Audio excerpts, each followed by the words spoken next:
கர்த்தருடைய பரிசுத்த நாமத்திற்கு மகிமை உண்டாவதாக. இந்த நாளிலும் தேவ செய்தியின் தலைப்பு, அடிமைத்தனத்தில் இருக்கிறவர்களை விடுதலையாக்கும் தேவன். அநேகர் ஏதோ ஒரு அடிமைத்தனத்தில் அகப்பட்டு அதிலிருந்து விடுதலை ஆக முடியாமல் தவித்து கொண்டிருக்கிறார்கள். அதற்கு அவர்கள் எவ்வளவோ முயற்சி எடுத்தும் பிரயாசப்பட்டும் கூட அடிமைத்தனத்திலிருந்து விடுதலையாக முடியாமல் தவித்து கொண்டிருக்கிற அநேகர் உண்டு. சிலர் வியாதியின் அடிமைத்தனத்தில் அகப்பட்டிருக்கிறார்கள். சிலர் மாந்திரிகத்தினாலேயோ அல்லது சூனியத்தினாலேயோ பாதிக்கப்பட்டு அதில் இருந்து விடுதலையே ஆக முடியாதபடி அடிமைத்தனத்தில் அகப்பட்டு இருக்கிறார்கள். சிலர் மனிதர்களின் நிமித்தமாக கட்டப்பட்டும் இருக்கிறார்கள். மனிதர்களுடைய பயத்தின் நிமித்தம் மனிதர்கள் அவர்களுக்கு விரோதமாக எழும்புகிறது நிமித்தமாக பயந்து மனிதர்களுக்கு அவர்கள் ஒரு சிலர் அடிமைப்பட்டு இருக்கிறார்கள். ஐயோ, இந்த மனிதனிடத்திலிருந்து எனக்கு ஒரு விடுதலை கிடைக்காதா என்று கூட சொல்லி அநேக நேரங்களில் அந்த விடுதலைக்காகவும் கூட காத்து கொண்டு இருக்கிறவர்களும் அநேகர் உண்டு. இதற்கு ஒரு தீர்வே வராதா, இதற்கு ஒரு முடிவு வராதா என்று கூட அநேகர் நினைக்கலாம். கர்த்தராகிய இயேசு கிறிஸ்து இந்த நாளிலும் யார் யார் எந்தெந்த காரியத்தில் அடிமைப்பட்டு இருக்கிறார்களோ அந்த அடிமைத்தனத்தில் இருந்து விடுதலை ஆக்கவே தேவனாகிய கர்த்தர் இப்பொழுதும் உங்களோடு கூட பேசும்படியாக இந்த வார்த்தையை கர்த்தர் பேச கிருபை செய்து கொண்டிருக்கிறார். இந்த நாளிலே தேவனாகிய கர்த்தர், நீங்கள் எதில் எல்லாம் அடிமைப்பட்டு விடுதலை ஆக முடியாமல் தவித்து கொண்டு பயந்து கொண்டு வாழ்ந்து வந்து கொண்டு இருக்கிறீர்களோ அதில் இருந்து கர்த்தர் உங்களுக்கு விடுதலை கொடுக்கவே உங்களை இந்த வார்த்தையை கேட்டுக்கொண்டு இருக்கும்படியாக கர்த்தர் கிருபை செய்து கொண்டிருக்கிறார். இஸ்ரவேல் ஜனங்கள் எகிப்து தேசத்தின் அடிமைப்பட்டு அந்த ஜனங்களுடைய அடிமைத்தனத்தில் இருந்து விடுதலை ஆக மாட்டோமோ என்று சொல்லி இஸ்ரவேல் ஜனங்கள் ஒவ்வொரு நாளும் இந்த அடிமைத்தனத்திலிருந்து எனக்கு ஒரு விடுதலை கிடைக்காதா என்று சொல்லி கூட ஏங்கி தவித்து கொண்டு தேவனை நோக்கி கூட ஜெபித்து கொண்டு இருந்திருக்கலாம். இஸ்ரவேல் ஜனங்களுடைய சத்தத்தை தேவனாகிய கர்த்தர் கேட்டு அந்த இஸ்ரவேல் ஜனங்களை எகிப்தின் தேசத்திலிருந்து மீட்டெடுக்கவே மோசேயை அவர் அனுப்புகிறார். ஏன் அந்த மோசேயை அனுப்புகிறார் என்றால், இந்த இஸ்ரவேல் ஜனங்கள் அடிமைத்தனத்திலிருந்து விடுதலை ஆக்கப்பட வேண்டும் என்றால் இயேசு கிறிஸ்து, கர்த்தராகிய இயேசு கிறிஸ்து ஒரு மனிதனை தேர்ந்தெடுத்து அப்படிப்பட்ட அடிமைத்தனத்திலிருந்து விடுவிக்கும்படியாக ஒரு மனிதனை அவர் ஏற்படுத்தி இந்த காரியங்களை அவர் செய்கிறார். அப்படியாக மோசேயை ஏன் தேவன் தெரிந்தெடுத்தார் என்றால், மோசே அவருடைய வீட்டில் எங்கும் உண்மையுள்ளவராக அவர் காணப்படுகிறார். வேதத்தை நாம் வாசித்து பார்ப்போமானால், யாத்ராகமம் புஸ்தகம் 15ஆம் அதிகாரம் 22 முதல் 26 வசனம் வரைக்கும் நாம் வாசித்து பார்ப்போமானால், பின்பு மோசே இஸ்ரவேல் ஜனங்களை சிவந்த சமுத்திரத்திலிருந்து பிரயாணப்படுத்தினார். அவர்கள் சூர் வனாந்தரத்திற்கு புறப்பட்டு போய் 3 நாள் வனாந்தரத்தில் தண்ணீர் கிடையாமல் நடந்தார்கள்.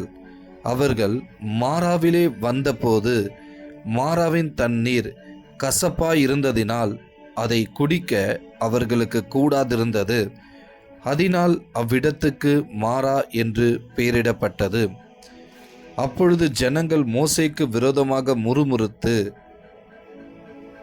எண்ணத்தை குடிப்போம் என்றார்கள். மோசே கர்த்தரை நோக்கி கூப்பிட்டான். அப்பொழுது கர்த்தர் மோசேக்கு ஒரு மரத்தை காண்பித்தார். அதை அவன் தண்ணீரில் போட்டவுடனே அது மதுரமான தண்ணீர் ஆயிற்று. அவர் அங்கே அவர்களுக்கு ஒரு நியாயத்தையும் ஒரு நாயத்தையும் கட்டளையிட்டு அங்கே அவர்களை சோதித்து, நீ உன் தேவனாகிய கர்த்தரின் சத்தத்தை கவனமாய் கேட்டு அவர் பார்வைக்கு செம்மையானவைகளை செய்து அவர் கட்டளைகளுக்கு செவி கொடுத்து அவருடைய நியாயங்கள் யாவையும் கைக்கொண்டு நான் எகிப்திற்கு வரப்பண்ணின வியாதிகளில் ஒன்றையும் உனக்கு வரப்பண்ணேன். நானே உன் பரிகாரியாகிய கர்த்தர் என்றார். இப்போ இந்த இஸ்ரவேல் ஜனங்களை அவர் மோசே வழி நடத்தி கொண்டு போகும் பொழுது ஒரு இடத்துல தண்ணீரே இல்லாமல் கிட்டத்தட்ட ஒரு 3 நாட்களாக தண்ணீர் குடிக்காம அவங்க ரொம்ப அவதிப்பட்டு கொண்டே இருக்கிறாங்க. அப்போ அந்த தண்ணீர் எப்படி இருக்கு அப்படின்னா, அந்த தண்ணீரை குடிக்க முடியாத அளவுக்கு ஒரு கசப்பான தண்ணீராக இருக்கு. இந்த சூழ்நிலையில மோசே அந்த ஜனங்களை வழி நடத்திட்டு போறாரு. அப்போ போகும் பொழுது ஆண்டவர் என்ன பண்றாருன்னா, ஆண்டவரை நோக்கி மோசே ஜெபிக்கும் பொழுது ஒரு மரத்தை காண்பிக்கிறார். அந்த மரத்தை எடுத்து அந்த தண்ணீர் கசப்பான ஒரு தண்ணீரில் போடும் பொழுது அது மதுரமான தண்ணீராய் மாறிற்று என்று வேதம் சொல்லுகிறது.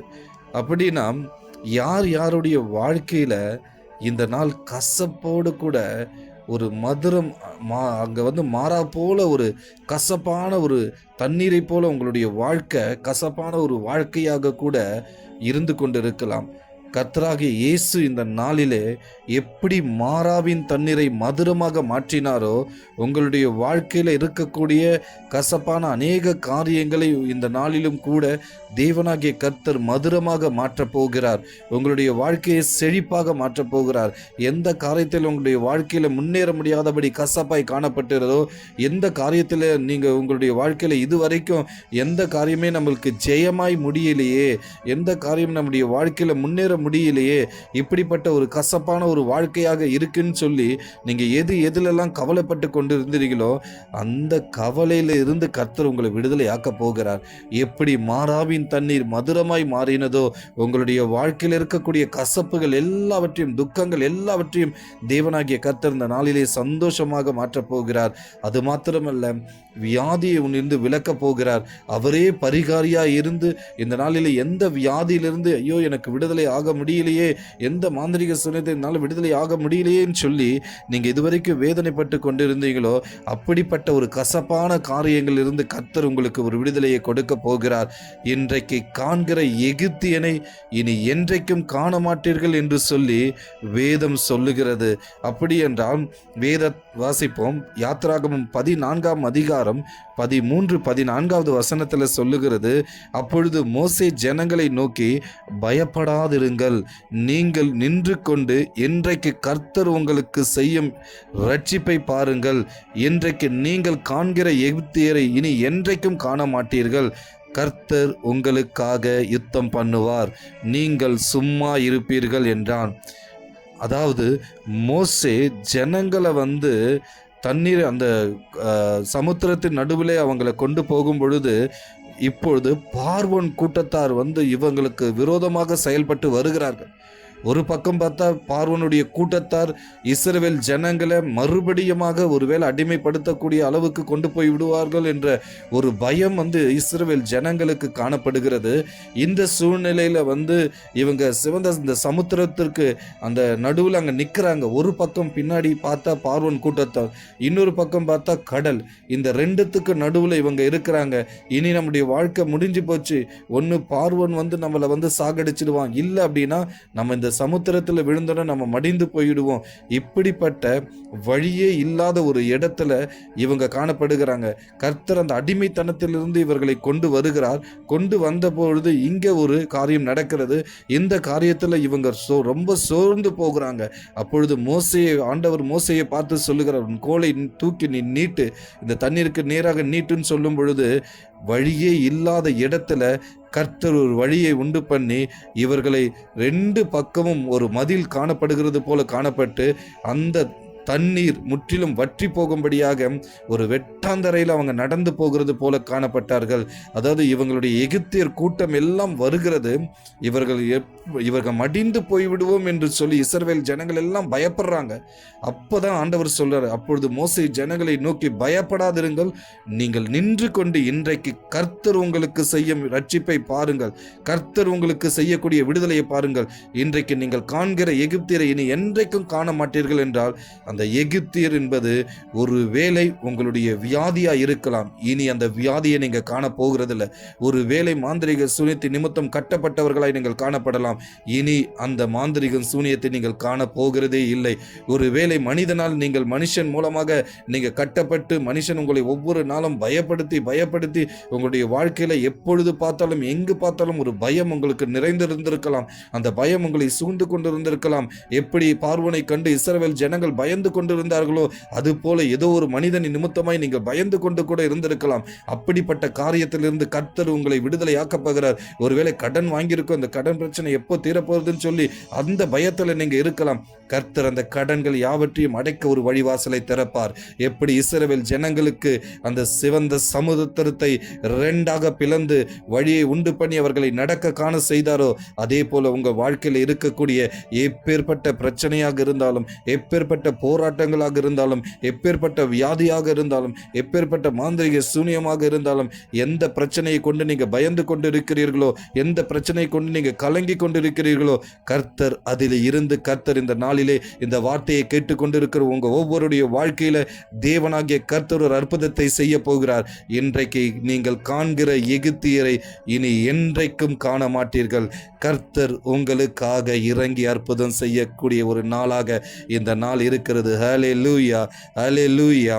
இப்பொழுதும் கூட இந்த வார்த்தையை கேட்டுக்கொண்டிருக்கிற உங்க ஒவ்வொருவருக்காக ஜெபிக்கிறேன். எங்கள் அன்பின் பரலோக பிதாவே, இயேசு கிறிஸ்துவின் நாமத்தினால் உம்முடைய சமூகத்தை நோக்கி வந்திருக்கிறோம் அப்பா. ஐயா, இந்த வார்த்தையை கேட்டுக்கொண்டிருக்கிற ஒவ்வொருடைய வாழ்க்கையிலும் என் தேவனாகிய கர்த்தர் ஒரு அற்புதத்தை செய்து இவர்கள் எந்த அடிமைத்தனத்திலே இவர்கள் அகப்பட்டு இருக்கிறார்களோ கர்த்தர் விடுவிப்பீராக.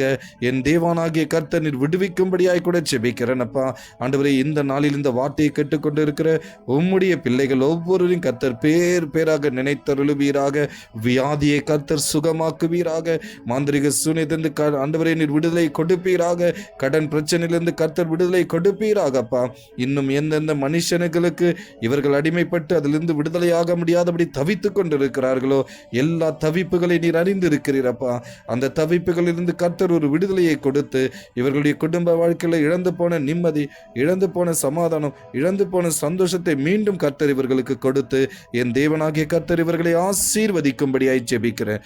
இயேசுவின் நாமத்தினால் எல்லா அடிமைத்தனத்தின் காரியங்கள் இப்பொழுதே நீங்கி போகும்படியாய் ஜெபிக்கிறேன்ப்பா. ஒவ்வொருவருடைய குடும்ப வாழ்க்கையில் ஒரு சமாதானத்தை தந்தருளுங்க, ஆசீர்வதியுங்க. இயேசு கிறிஸ்துவின் நாமத்தில் ஜெபிக்கிறேன் பிதாவே. ஆமேன், ஆமேன், ஆமேன். கர்த்தருடைய பரிசுத்த நாமத்துக்கு மகிமை உண்டாவதாக. ஆமேன். God bless you.